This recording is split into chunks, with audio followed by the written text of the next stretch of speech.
Good evening. Welcome to California Today. I'm Liang Zhang. Here's a preview of some of today's stories. Rallies speaking out for human rights were held across the nation over the weekend. Our reporters heard what both parade goers and audience members had to say in California. A bomb threat at the San Francisco International Airport forced thousands of people to evacuate over the weekend. The threat has since been resolved. A community in California is taking a slightly different approach to battling the fentanyl epidemic. Awareness through art. One county's district attorney gave out awards to 3 high school artists who are warning peers about the danger of the drug. Over the weekend, marches, rallies, and candlelight vigils went on display throughout the country. Believers of a meditation practice called attention to years of ongoing persecution and commemorated those who lost their lives in the process. NTD's Jason Blair and Jackie Rios have the story on the practice called Falun Dafa. Falun Dafa is a peaceful meditation practice that originated in China. Unfortunately, since 1999, China started persecuting the practice. San Francisco area practitioners are holding a rally with a parade to let people know about Falun Dafa and how the persecution is still going on to this day. Over 300 people paraded from San Francisco's Ferry Building to Chinatown's Portsmouth Square to commemorate 23 years of the persecution against Falun Dafa, also known as Falun Gong. In China, the Chinese Communist Party, or CCP, has arrested, abused, and killed practitioners at will since 1999. Sandy Wong, a Falun Gong practitioner since 1994, was one such victim. At the police station, they would force me to sign. They would force my hand open, but I made a fist because I won't sign. They bent this finger, my thumb, until it dislocated and couldn't sign anymore. Wong explained that she went out in public to clear Falun Gong's name as the CCP has slandered it for years. She was arrested and sent to jail and was in and out of jail several times since that incident. During that time, I was forced to do labor work. I had to wake up at 2 or 3 in the morning and work until 11 or 12 at night. It's common to work overtime. If we don't work overtime, we can sleep before 11 p.m. Wong says despite the CCP's efforts to break her faith, she held on to Falun Dafa because of how it changed her life. She was a single mom who had lost meaning in life. That all changed when she took up the practice. To be a good person, I think of others first in my daily life. The daily routine at home is still the same, but I no longer feel tired or miserable. It's that kind of feeling. But in 1999, the CCP began its persecution of Falun Gong. Those who do not choose to renounce their faith are beaten, brainwashed, jailed, with some even having their organs removed by force.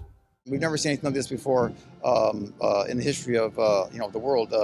This is something so horrific as taking organs for profit as part of a medical genocide.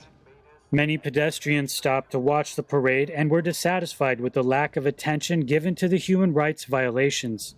Our media, mainstream media and social media does not want to offend the CCP. That's the bottom line, and it's all money. You'll see people passing out the flyers and people really not paying attention. So at least, you can't help but pay attention with the marching band and everything. But a lot of people don't know about this, and I think it's ridiculous that this is happening still.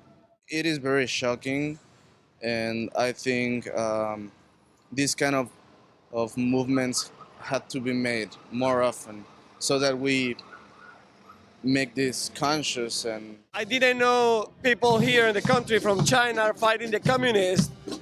We are in South America. We are having the same problem. People still believe that the socialist communist is the good way to go because they have free education, they have free many things which doesn't exist. There is no free anything. People pay for that. Similarly, Falun Gong practitioners in Southern California held their own event to raise awareness.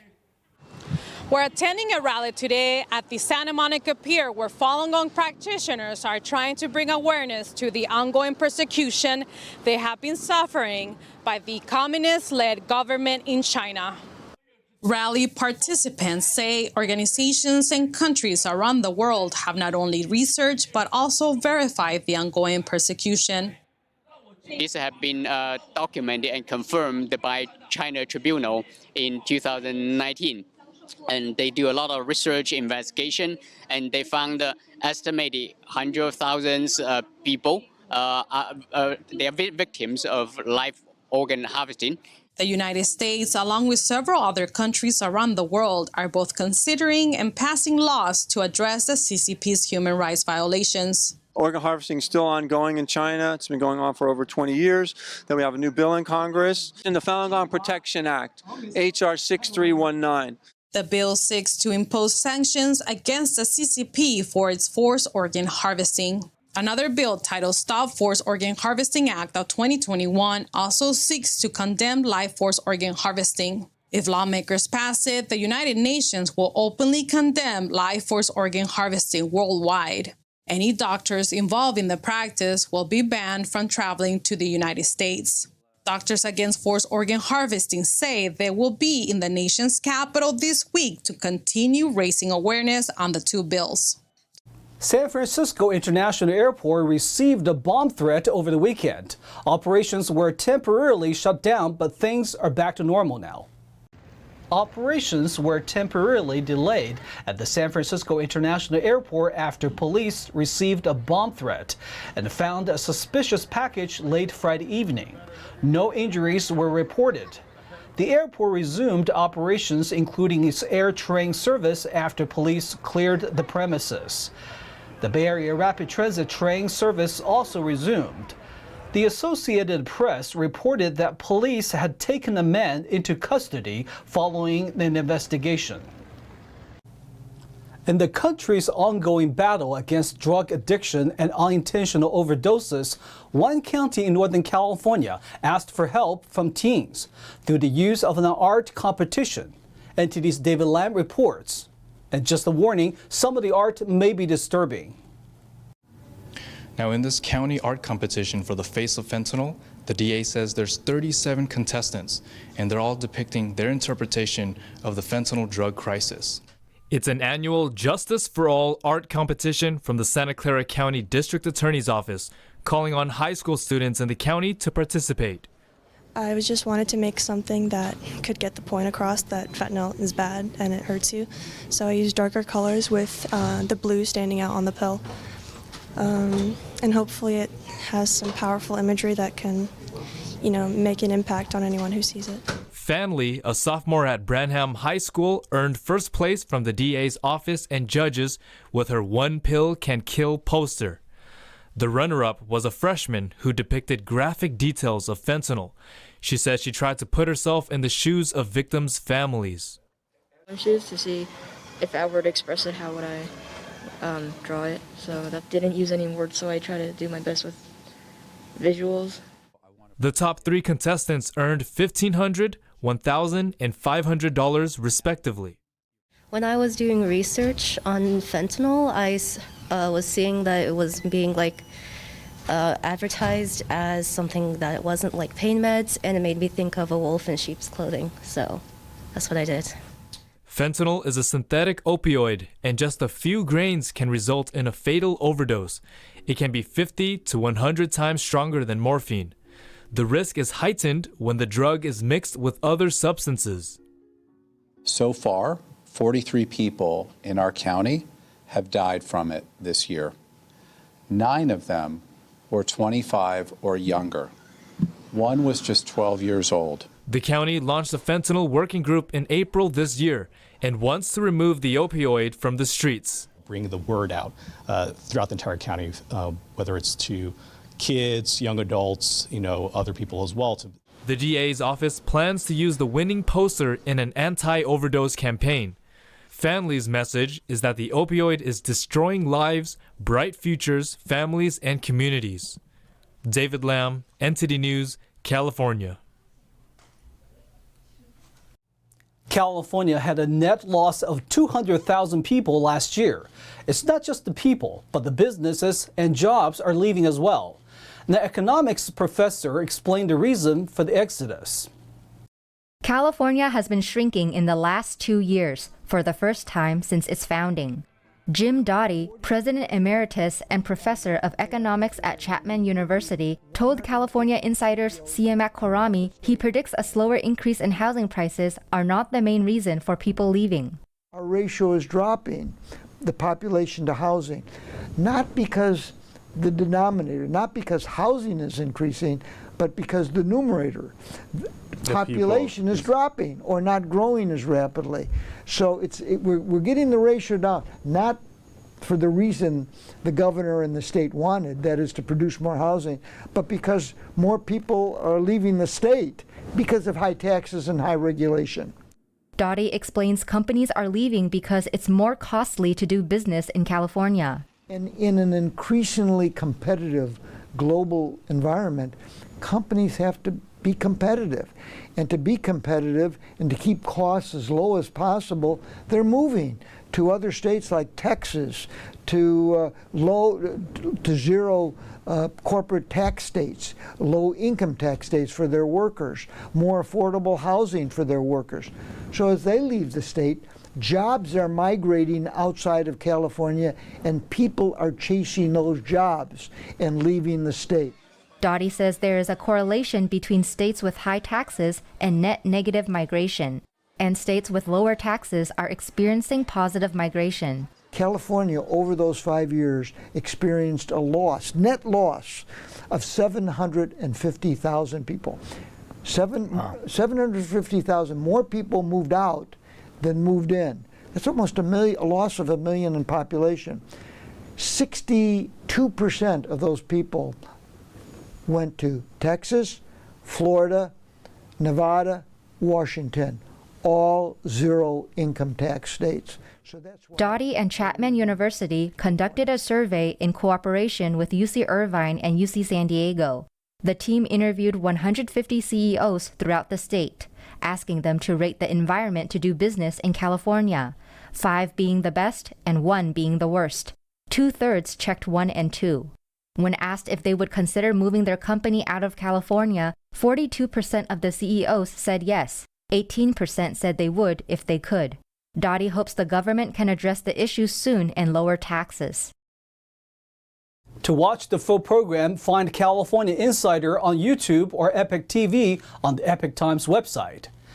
We're going to take a short break, but here's a look at what we've got for you when we come back. Truckers are protesting California's gig worker law. They're against the regulated part-time independent workers who don't belong to unions. Authorities with the Water Department celebrated new restoration projects this month. Its goals to expand on public use and protect Delta. And the Getty Museum celebrates its 25th anniversary. The museum is welcoming visitors to a series of events over the summer. That and more on California Today.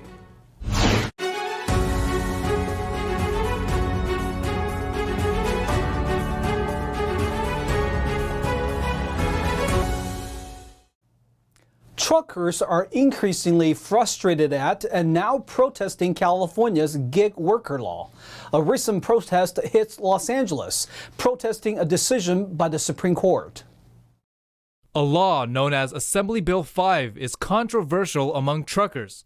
Truckers blocked several freeways near the ports in Los Angeles and Long Beach during recent protests. The drivers held up signs with slogans referring to AB 5, which Governor Gavin Newsom signed into law in 2019.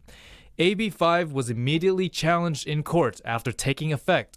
On June 30th, the U.S. Supreme Court refused to hear an appeal by the California Trucking Association. That decision sparked the current protest. AB 5 is called the Gig Worker Law because it regulated part-time independent workers who don't belong to unions. It was especially aimed at Uber and Lyft, the gig driver companies. The law reclassified most independent contractors as full-time employees. About 40% of U.S. imports and 25% of exports run through the Los Angeles and Long Beach ports. Critics of AB 5 contend that banning the 70,000 independent trucking businesses could worsen supply chain issues. In a statement to City News Service, The Port of Los Angeles said, at this point, there's no disruption of terminal activity. Los Angeles Port Police will assist in making sure all parties are able to express their First Amendment rights. Despite protests, Mario Cordero, executive director of the Port of Long Beach, said all terminals and roadways in the harbor remained open. California water industry authorities announced the start of a new habitat restoration project for this month. Their goal is to restore tidal wetland and water recreation in the northern part of the state. On Thursday, state, federal, and local agencies celebrated the completion and start of 2 habitat restoration projects in Solano County. The projects are part of the state's plan to support fish species and restore habitat. And learning both from the past and for the future of restoration is something that's really special about these projects in the fish restoration program in general. Bradmore Island and Arnold Slough, 2 neighboring projects in the Sassoon Marsh, are designed to provide high-quality habitat and food sources for fish in the Sacramento-San Joaquin Delta. 200 years ago, this was all tidal marsh. Today's event celebrated the completed Arnold Slough project and the start of construction at Bradmore Island. The California Department of Water Resources said the construction at Arnold Slough concluded in the fall of 2021 and restored approximately 161 acres of managed wetland into a tidal wetland. Bradmore Island is a larger project that will restore approximately 490 acres of wetland while also providing new recreation opportunities for the public. Bradmore and Arnold in particular are poised to be 2 of the best restoration sites for food production, given project design and location. Construction for Bradmore Island is expected to begin this month. It includes the demolition of infrastructure and buildings and removal of 5 levee breaches in order to restore tidal flow to the area. Once construction is completed, there will be increased public access to the site through creation of new waterways for fishing, boating, hunting, kayaking, and other public uses. It's part of a plan to restore 5,000 to 7,000 acres of land. Covering more than 738,000 of acres in 5 counties, the Delta is home to more than 500,000 residents and contributes to water for the agriculture industry. David Lamb, NTD News, California. A Los Angeles-based museum is holding a series of free weekend events over the summer. It's for the museum's 25th anniversary. NTD's Jackie Reels went to see what fun people were having at this weekend's festival. The Getty Center is celebrating its 25th birthday by holding events all over Los Angeles County, and you're invited to the party.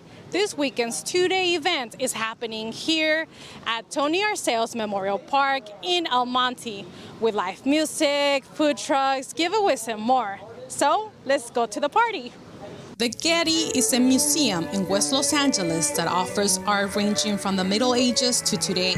To celebrate its 25th anniversary, the museum put on a family-friendly event for all ages to enjoy.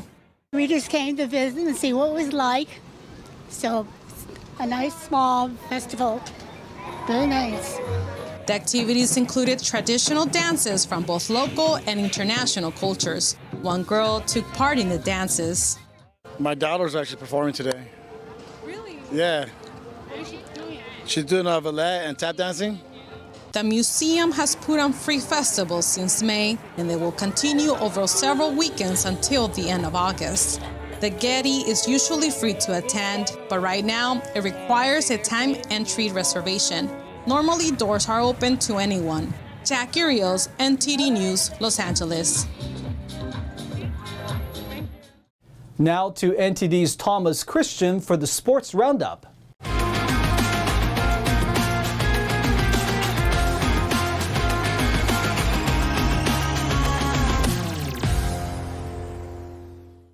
I'm Thomas Christian, giving you the California Today Sports Roundup. Stephen Voigt drove in a pair of runs off the bench while 5 relievers helped pave the way for visiting Oakland's rubber match victory over Houston. Voigt, who entered as a pinch hitter in the 6th inning, finished 1 for 1 with a sac fly that pulled the A's even and a 2-out run-scoring single in the 8th that plated Chad Pinder. The 8th inning rally came up against Astros reliever Rafael Montero.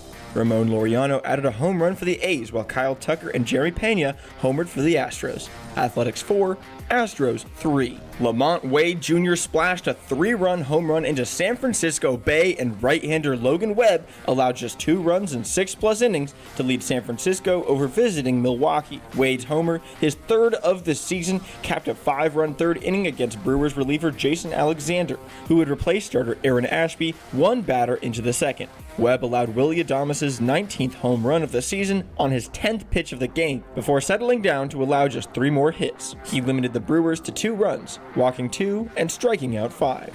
Giants 9, Brewers 5. David Peralta broke a scoreless tie with a 2-out home run in the 6th, and Merrill Kelly had another dominant outing as visiting Arizona defeated San Diego. Kelly, who left the game after Luke Voigt homered to open the 7th, held the Padres to 1 run on 6 hits through 6+ innings. He struck out 5 and did not allow a walk. Mark Melancon pitched a perfect 9th to earn his 13th save. Kelly was locked in a pitching duel with Padres starter Mike Clevinger when Peralta went deep to right for his 12th homer of the season. Clevinger allowed just 1 run on 4 hits and 2 walks in 6 innings of work. He fanned 8 while suffering the loss. Diamondbacks 3, Padres 1.